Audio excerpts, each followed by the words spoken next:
Boleh ya, Assalamualaikum warahmatullahi wabarakatuh. Sebelumnya izin perkenalkan diri, kami dari kelompok kelompok Mesin Konversi Energi 2C kelompok 4. Untuk anggota kelompoknya ada yang pertama Muhammad Martin Firmansyah, lalu yang kedua Rijal Lemat Akbar, yang ketiga Ramaditya Putra, yang keempat Ardian Adi Pradana, yang kelima Natoli Marsa Antonio, yang keenam Acia Bintang Iqbal, yang ketujuh Hega Riyadi Joel Kanza, lalu yang kedelapan Dina Melia Putri, yang kesembilan Rakadisa Putra, lalu yang terakhir Rizky Maulana. Di sini saya izin menjelaskan terkait latar belakangnya. Yang pertama, latar belakangi terkait pemanfaatan teknologi yang ramah energi dan lingkungan saat ini sedang ramai dikembangkan. Hal ini karena minim dan terbatasnya energi fosil semacam minyak bumi. Diperkirakan minyak bumi di Indonesia akan habis dalam 20 tahun, menurut Kompasiana.com. Lalu sejalan dengan hal itu, program pemerintah temuan Peraturan Presiden Nomor 79 Tahun 2014 yang saat ini mengarah pada energi terbarukan atau renewable energi. Lalu sebagai contoh penerapannya, teknologi yang lumrah dipakai ini terkait penggunaan sistem mekanik yang ada, sistem kompresi uap yang dimana menggunakan kompresor untuk sirkulasi penggerak.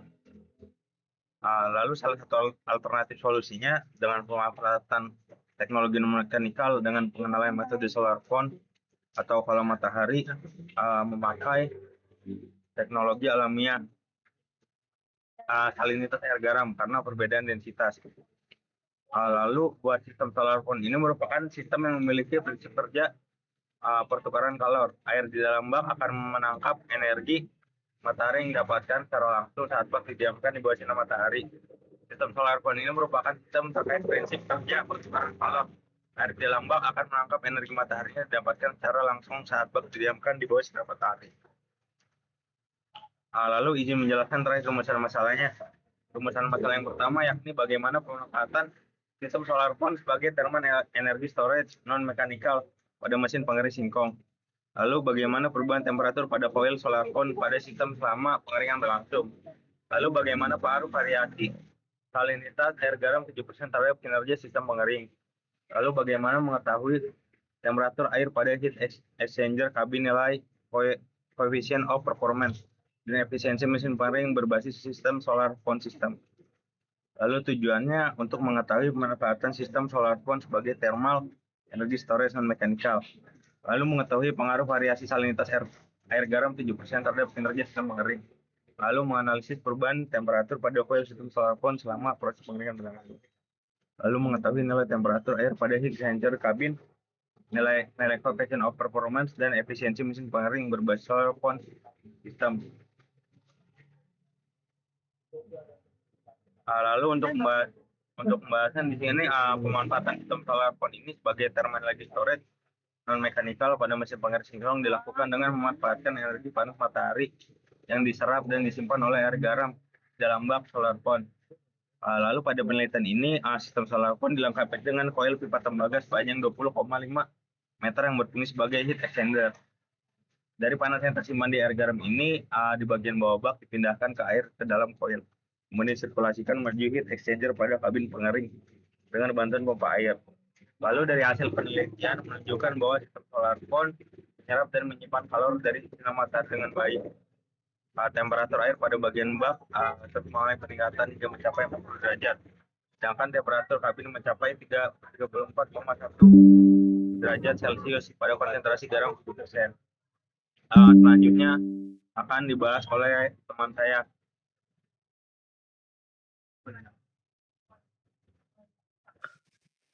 Baik, selanjutnya ada proses pengeringan berat singkong berkurang hingga 210 gram dari berat awal 500 gram. Hal ini menunjukkan bahwa pemanfaatan solar pond sebagai thermal energy storage mampu membantu proses pengeringan produk pertanian secara efektif.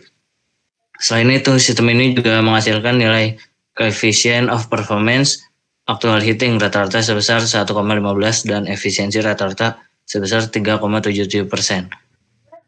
Next, selanjutnya di situ ada pembahasan mengenai grafik. Terlihat dari grafik tersebut yang telah dibuat bahwa temperatur air bak pada bagian bawah merupakan bagian paling terpanas pada sistem ini. Dapat disebut bahwa area ini merupakan sumber panas pada sistem ini.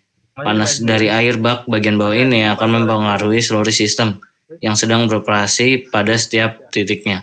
Pertama, titik di mana air pada koil keluar dari bak. Temperatur pada titik tersebut tidak mengalami penurunan yang sangat signifikan. Hal ini dikarenakan titik ini merupakan titik terdekat dengan air bak bagian bawah tersebut. Lalu dari titik tersebut, air dialirkan menuju heat exchanger yang ada pada kabin. Terdapat penurunan suhu yang cukup besar dikarenakan jalur ditempuh menuju heat exchanger pada kabin ini cukup jauh dan mengakibatkan banyak panas yang hilang. Next. Setelah itu, air keluar dari heat exchanger dan temperatur yang dihasilkan tidak jauh berbeda. Namun tetap terjadi penurunan karena panas pada air tersebut digunakan untuk memanaskan kabin yang terisi oleh produk. Lalu air menuju kembali ke bak yang dipanaskan tersebut. Temperatur terendah pada titik air masuk bak karena telah banyak panas yang dikeluarkan. Di titik ini merupakan titik akhir di mana air telah selesai disirkulasikan di dalam sistem dan akan dipanaskan lagi di dalam bak. Temperatur lingkungan yang ada pada grafik terlihat lebih rendah daripada temperatur kabin. Oleh karena itu, peringatan produk ini di dalam kabin dapat lebih cepat prosesnya. Temperatur air bak bagian atas atau atas pun mendekati temperatur lingkungan dan membuktikan terjadi perbedaan temperatur air bagian atas dan temperatur bagian bawah pada air garam dalam solar pond system. Next.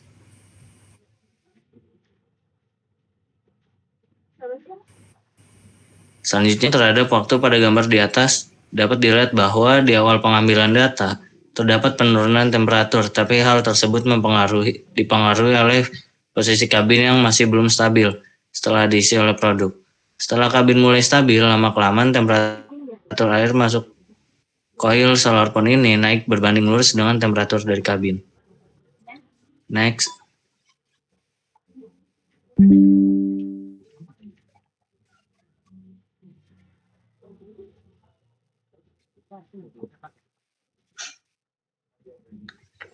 Selanjutnya ada grafik temperatur air keluar solar pond terhadap waktu. Tersebut menunjukkan bahwa panas yang tercipta di bagian bawah bak mempengaruhi air dalam koil yang keluar dari bak dan menuju kabin. Temperatur air bak bagian bawah selaras dan berbanding lurus dengan temperatur air dalam koil yang keluar dari bak. Next. Dari grafik temperatur air masuk heat exchanger kabin terhadap waktu, terlihat bahwa temperatur air yang masuk ke dalam heat exchanger semakin naik di tiap pengambilan datanya. Meskipun di data awal terlihat penurunan, hal itu dikarenakan sistem baru beroperasi dengan beban produknya. Setelah sistem berjalan, beberapa lama terlihat temperaturnya semakin naik tiap pengambilan datanya. Hal ini disebabkan oleh air garam pada bak mengalami kenaikan temperatur terus-menerus.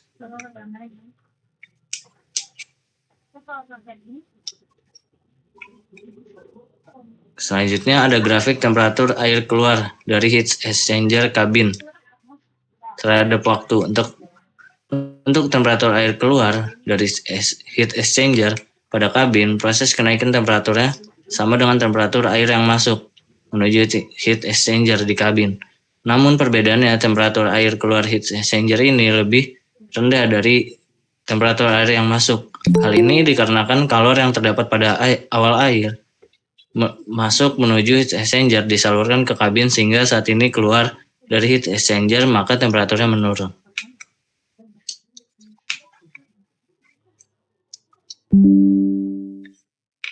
Baik, selanjutnya ada grafik COP-CH ataupun coefficient of performance Carnot heating. Pada sistem mesin ini, pengering ini dapat dirata-ratakan didapat oleh mesin pengering adalah 29,80. Grafik di atas tidak menunjukkan fluktuasi naik turunnya garis pada grafik yang telah dibuat. Mungkin selanjutnya akan dilanjutkan oleh Teh Dina.